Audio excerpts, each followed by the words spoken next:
Religion versus spiritualité, let's go. La religion te dit, écoute la voix du prophète, elle te mènera vers Dieu. La spiritualité te dit, écoute ta voix intérieure, c'est la voix de Dieu. La religion te dit, le livre sacré et ta foi sont le seul chemin vers le paradis. La spiritualité te dit, le paradis c'est un état de conscience et tu peux créer ton propre paradis ici-bas sur terre. La religion te dit, aie la foi, crois en Dieu, crois en ton prophète, crois en ce qui est écrit dans le livre sacré et ne pose pas de questions. La spiritualité te dit, crois en toi, remets constamment en question toutes tes convictions et apprends à raisonner sur tout.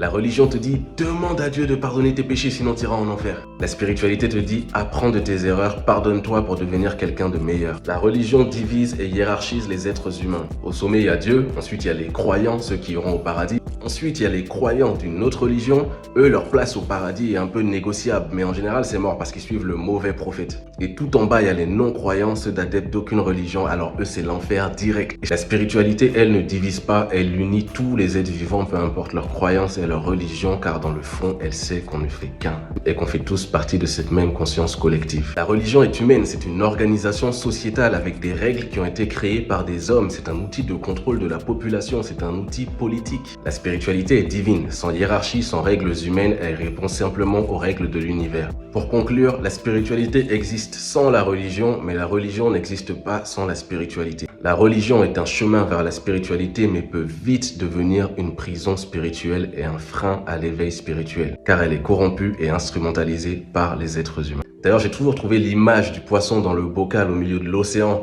et le poisson libre au milieu de l'océan pour illustrer la différence entre religion et spiritualité très parlante. Attention, je vous vois venir, dans cette vidéo, j'ai bien parlé de la religion et la spiritualité et non des religieux et des personnes spirituelles. Car on ne peut pas généraliser les croyants et les pratiquants. Il y en a des bons, des cons, des endoctrinés, des ouverts d'esprit, etc. Dites-moi ce que vous en pensez dans les commentaires. Je vous envoie mes meilleures énergies. Allez, peace.